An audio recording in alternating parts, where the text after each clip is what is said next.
Hello, স্বাগত আমাদের নতুন ভিডিওতে। তো আজকের ভিডিওতে আমরা জানবো কন্যা রাশির জাতক বা জাতিকাদের। দেখতে পাচ্ছেন এটা কালপুরুষ কুণ্ডলীর যে ষষ্ঠ ঘর, বা এটি হচ্ছে কন্যা রাশির ঘর, বা এটি হচ্ছে এর অধিপতি রয়েছে হচ্ছে বুধ। তো বুধ মানে বুদ্ধি, আপনারা সকলেই জানেন। আর ৬ নম্বর ঘর থেকে আমরা সার্ভিস বা রোগ এই সমস্ত কিছু দেখি, বা শত্রু এই সমস্ত বিষয়গুলো আমরা দেখি।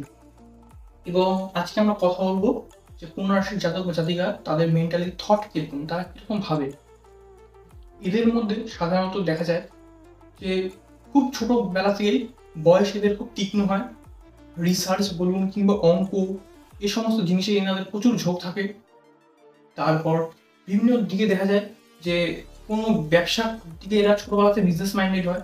তার কারণ বুধ মানে বুদ্ধি, এখানে হিসাব নিকেশ কিংবা একটা ফ্রি বিজনেস তারা যেতে পারে, বা তারা যদি জব করতে চায় তারা হচ্ছে ব্যাংকিং সেক্টরে একটা খুব ভালো, কিংবা ফাইন্যান্স সেক্টরে খুব একটা ভালো ভালো তারা কাজ করতে পারে, যেমন অ্যাকাউন্টেন্ট এরকম বিভিন্ন জিনিসে কাজ করতে পারে।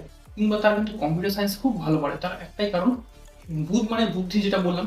কম্পিউটারে একটা বুদ্ধির কিন্তু খুব প্রয়োজন হয়। এনাদের মেন্টালিটি আমি যেটা বলবো সেটা হচ্ছে বাচ্চাদের মতো মেন্টালিটি। বাচ্চাদের সাথে কথা বলে আমাদের খুব ভালো লাগে। যখন যত বেশি বড় হয়ে যায় তাও এনাদের মধ্যে সেই বাচ্চার যে স্বভাবটা সেটা কিন্তু থেকে যায়। এনাদের মধ্যে দেখা যাবে যে বাচ্চাদেরকে এনারা যদি চকলেট দান করে, তো এনাদের পক্ষে অনেকটা বুধ গ্রহটা এনাদের পক্ষে ভালো রকম করে কাজ করবে, একটা রকম রেমেডির মতো ভালো কাজ করবে। তো আমি যদি সার্ভিসের কথা বলতে চাই, তো তার ব্যাংক সেক্টর সার্ভিস খুব ভালো করবে। ক্যারিয়ার কথা মেইনলি আসে আমরা। ক্যারিয়ার কথা আসলে বিজনেস লাইনে এনারা যেতে পারেন, যেখানে খুব হিসেব নিকেশ করা হয়। আর ক্যারিয়ারে যদি জবের কথা বলা হয়, জবের কথা বলতে হলে ব্যাংকিং সেক্টরে এনারা খুব ভালো একটা কাজ করতে পারেন, কিংবা অ্যাকাউন্টেন্ট এরকম জিনিসে এনারা যেতে পারেন, যেখানে এক কথা বুদ্ধির দরকার, কিংবা কম্পিউটারে কোনো যে কোনো লাইন এনারা যেতে পারেন। তার কারণ গ্রাফিক্স ডিজাইনও এনারা যেতে পারেন। তার একটাই কারণ এটি হচ্ছে পৃথিবী তত্ত্বের রাশি। তো পৃথিবী তত্ত্বের রাশি যারা হয় সাধারণত তারা আকার দিতে খুব ভালো পারে, আকৃতি তারা খুব ভালো পারে। সাধারণত এনাদের মধ্যে দেখা যায় খুব আর্টিস্টিক নেচার, কিংবা কোনো পেন্টিং করার একটা নেচার থাকে। ছবি ছবিকে আকৃতি করা, কিংবা মূর্তি বানানো, মূর্তিকে আকৃতি দেওয়া, একটা আকৃতি দেওয়ার একটা ভালো একটা টেন্ডেন্সি থাকে এনাদের মধ্যে। এনাদের কিন্তু মনটা কিন্তু খুব ভালো হয়। কিন্তু এনারা কিন্তু মানে অনেক বেশি কথা বলে, যেখানে একটু কম কথা বলা দরকার সেখানে একটু বেশি কথা বলে। তো একটা নেগেটিভ ইমপ্রেশন যায় অনেক সময়। আর এনাদের দেখতে পাওয়া যায় কি, কথা বলাটা যে কোনো জায়গায় কথাটা গুছিয়ে বলতে পারেন, ডিপ্লোম্যাসির সাথে এক কথা বলেন। কাকে কোন কথা কখন বলতে হবে, কিংবা কোন বয়স্ক লোকেদের কেমন কি কথা বলতে হবে, এনারা কিন্তু খুব ভালো মতো জানে। এনাদের মধ্যে ইনফ্লুয়েন্স করার ক্ষমতাটা খুব বেশি রয়েছে। আর এনাদের জন্য সব থেকে ভালো হচ্ছে আপনি যদি ফ্রি এয়ারে বা নেচারে, গ্রিনল্যান্ডে, গ্রিন এয়ারে, এরকম গ্রিন যে জায়গা প্রচুর, মানে একদম সবুজে ভর্তি এরকম কোনো জায়গায় যদি এনারা যদি থাকেন, তো এনাদের মন মানসিকতা সব থেকে অনেক অনেক বেটার হবে।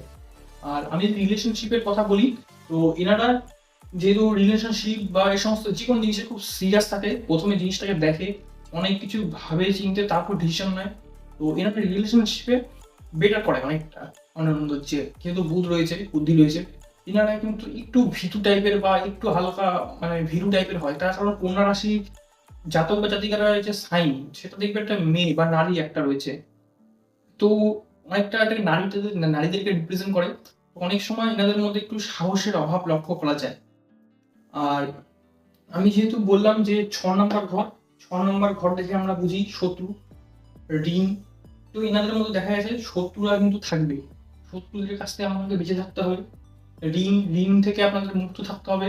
আর আপনারা বেশিরভাগ সময় কারো আন্ডারে কাজ করতে হবে। মিনস সার্ভিস, যেমন মানে সার্ভিস ৬ নম্বর ঘর থেকে আমরা সার্ভিস বুঝি। যেমন গভর্নমেন্ট জব বলুন কিংবা যে কোনো প্রাইভেট সেক্টরের জব বলুন, এনাদের মধ্যে টেন্ডেন্সি থাকে। কিন্তু আমার মতে বিজনেস করলে সেটা কুড হ্যাভ বিন বেটার। কারণ বেটার রেজাল্ট পাওয়া যাবে এই জন্যই, কারণ বুধ মানে বিজনেস, বুধ মানে বুদ্ধি, তার মধ্যে একটা বিজনেস মাইন্ডের জিনিস আছে। এবং এনারা খুব কম বয়স থেকে টাকাটা অর্জন করা শুরু করে দেয়। খুব কম, যেমন ধরে নিন ২০ বছর থেকে ২০ বছরের মধ্যে এনারা টাকা আর্ন করা শুরু করে দেয়। এবং এনারা মাল্টিপল বিজনেস করা শুরু করে দেয়। ধরুন আজকে একটা বিজনেস আছে, একটা বিজনেস থেকে সেটাকে আরো বাড়িয়ে ২-৩টে বিজনেস করে দেবে। এরা মাল্টিপল ওয়েতে টাকা কিভাবে কামাতে হয় সেটা কিন্তু এনারা খুব ভালোভাবে জানে, এবং খুব কম বয়স থেকে প্রচুর ম্যাচিওর হয়ে যায়। তার কারণ বুধ কম বয়সে, বুধ হচ্ছে কম বয়সে এত কিছু দেখে নেয়। তো কম বয়সে তারা খুব বেশি ম্যাচিওর হয়ে যায়। এই জন্য অন্যান্যদের তুলনায় এনারা বয়সে বয়সে এনাদের যে নেচারটা সেটা বাচ্চাদের মতো হলেও কিন্তু মেন্টালিটি কিন্তু প্রচুর, এক কথা সেই লেভেলের থেকেও অ্যাভাব। সেই জন্য এনাদের মধ্যে দেখা যায় খুব কম বয়স থেকে সেটেল হওয়ার একটা টেন্ডেন্সি দেখা যায়। আর এনাদের যে মনটা যে স্বচ্ছ, এই জন্য কিন্তু এনাদের উপরে এক কথায় এনাদেরকে ইনফ্লুয়েন্স করা কিন্তু খুব সহজ। তো আমি একটা কথাই বলবো এনাদেরকে যে আহ, যে কারো কথায় মন না দিয়ে নিজে জিনিসটাকে, আপনার বুদ্ধি রয়েছে, যথেষ্ট বুদ্ধি রয়েছে আপনার, সেই বুদ্ধির দ্বারা জিনিসটাকে প্রথমে ভালো করে দেখুন, তারপরে আপনি বিচার করে তারপরে সেই জিনিসের উপরে যাবেন। তো কেমন লাগলো আজকে ভিডিওটি? ভিডিওটি ভালো লাগলে একটি লাইক করে দিবেন, চ্যানেলকে সাবস্ক্রাইব করে দিবেন এবং পেজটিকে ফলো করে দিবেন। তো আগামীকাল আমি নিয়ে আসবো আমাদের সপ্তম রাশি, রাশিচক্রের কালপুরুষের তুলা রাশি। তো দেখা হচ্ছে পরের ভিডিওতে।